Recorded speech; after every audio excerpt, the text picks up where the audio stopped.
The whistleblowers were incorrect, and everything that they've said so far about this case has turned out to be true. Jim Jordan asked the Attorney General if he considered anybody else when he appointed David Weiss. While the FBI, meanwhile, has taken fabricated information about Donald Trump being a Russian asset that came from a Clinton campaign attorney and was run with uncritically. We begin with Attorney General Merrick Garland getting grilled by Republicans during his bombshell appearance today before the House Judiciary Committee. Lawmakers hammered the country's chief law enforcement officer over the Justice Department's handling of the Hunter Biden case, which Republicans allege has been obstructed for years. Mr. Garland, however, held firm. I reaffirm today, I am not the president's lawyer. I will add, I am not Congress's prosecutor. The Justice Department works for the American people. Also on the agenda, the Justice Department's prosecution of President Trump in what Republicans call Mr. Garland's weaponization of government.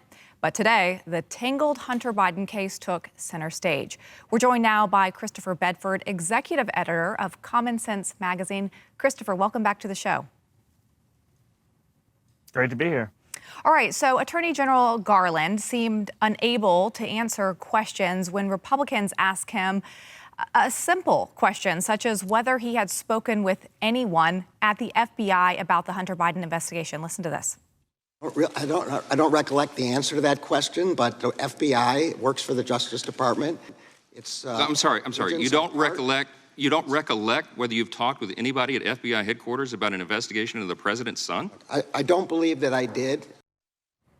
Okay, so do you think the Attorney General was genuinely confused there, or is this non-response from him something strategic? I think with him it's strategic, and I wouldn't have thought that maybe at the beginning of his tenure. But his tenure, despite his protests of not being the president's lawyer, has really been marked by a caginess and an unwillingness to be forthright. Very few things he ever says definitively. In fact, really one of the only things I think he said definitively about this is that the whistleblowers were incorrect, and everything that they've said so far about this case has turned out to be true. The biggest takeaway I found is some of the small changes in his answers. Originally, he was saying that Weiss had the authority, had full authority to charge Hunter Biden. Now he's saying, well, he should have had the authority. And that's a slight change in words, just like we've seen with the president on his defense of saying, I knew nothing about the business to I wasn't personally involved in the business.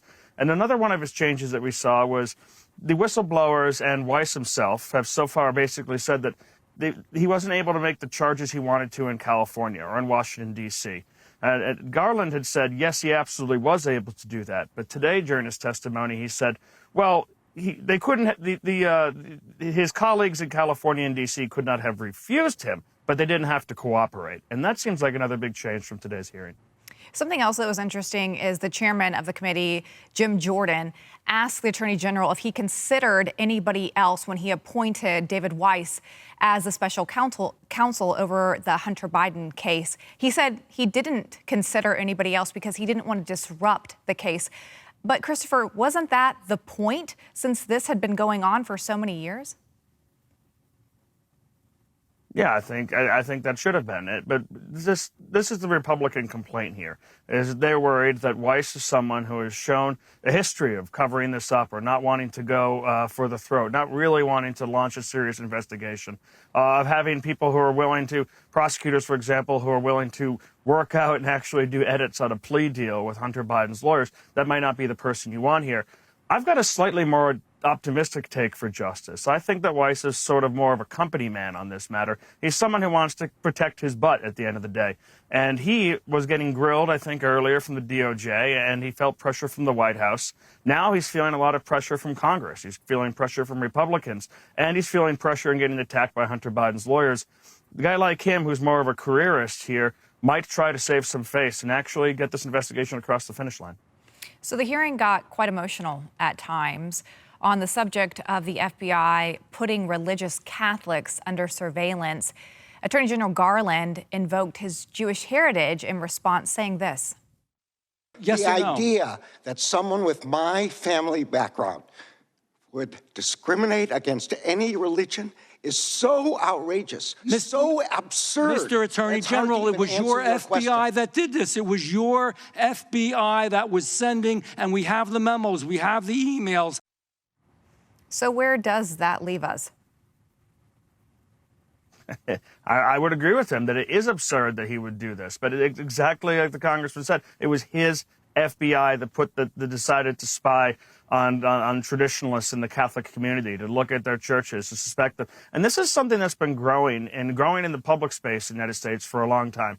For centuries, there was a lot of anti-Catholic bigotry in the United States. There was an entire political party that was based on that. There are attacks. The beautiful cathedral in downtown Washington, D.C. is disguised. You can't really recognize it from the street level because they didn't want to be ostentatious in a city that was hostile to that religion. Now, this has started to come back, where you see senators doing tests of different nominees to the bench, for example, saying, well, aren't you a member of this extremist group, the Knights of Columbus, which is just a civic organization that I'm a member of myself. And now to have the FBI coming in and actually investigating these churches like there's some kind of terrorist groups, they might hold different religious views than you, but they're certainly not a threat. So what he should have done there, I think, is just a full-throated apology, like we've heard a little bit before, but didn't hear today. House investigators are taking a hard look at the president's repeated insistence that he never profited from his son's business. And they're following the money, including trying to find out where those millions Hunter Biden reaped from Chinese and Ukrainian business interests ended up. Most notably, what happened to $5 million that appears to have vanished from Joe Biden's bank account. Joining us now is Eric Eggers, Vice President of the Government Accountability Institute and co-host of the Drill Down podcast. Eric, good to see you. Welcome back to the show. Thanks, Lindsay. It's great to be back. All right, so your group, the Government Accountability Institute, just reported that there is a $5 million discrepancy between tax returns that Mr. Biden filed in 2018 and 2017 and left out of the ethics form, which he filed in 2019 when he was running for president. I mean, can you explain this missing $5 million? I can speculate. I can't explain. And unfortunately, it doesn't appear that Joe Biden's interested in offering the American people the explanation that I think they deserve. And not to correct you, Lindsay, it's actually $5.2 million. So we're talking about significant money. And I just think it's interesting and noteworthy that $5 million discrepancy seems to be in line with what a confidential source told the FBI. We know from revealed records. Someone that worked with that Ukrainian energy company, Burisma, said they have recordings of Joe Biden saying he needed to be paid $5 million and his son Hunter needed to be paid $5 million. So the idea that $5 million might have gone missing, I think it's worth looking at it in the full context and all the other evidence that we do have. But that's why I think Joe Biden needs to address it, and he needs to address it soon. So according to a new testimony reported by John Solomon, an unnamed FBI agent in charge of the Hunter Biden tax probe told a now retired FBI agent back in 2020 to shut down a second confidential human source. Your colleague, Peter Schweitzer, believes that that person was him. Tell us what you know about that. So we were approached, and by we, I mean Peter Schweitzer and the resources that we have available at the Government Accountability Institute, because looking into government corruption is what we do. Looking into government corruption is also, at times, what the FBI does. So the incentives seem to be aligned. We were approached and asked if we had any information on certain topics. We provided that information, and we just gave them what we had. Now, what we've now learned is that one of the FBI agents, Tim Tebow, testified to the House that he believed, because Peter Schweitzer, in his opinion, couldn't be trusted, so he shut down that line of inquiry. But here's the thing to remember. The reporting that we've done at the Government Accountability Institute has actually launched a number of FBI investigations against both Republicans and Democrats. Reporting that we've done, Lindsay, was actually used to get Donald Trump impeached. So I don't think there's ever been a question of invalidity of the reporting and the information we provide. While the FBI, meanwhile, has taken fabricated information about Donald Trump being a Russian asset that came from a Clinton campaign attorney and was run with uncritically. So I think that we have serious issues, and that's another example of why people have serious questions about the Department of Justice and the idea that there are two different levels of justice depending upon partisan affiliation in this country.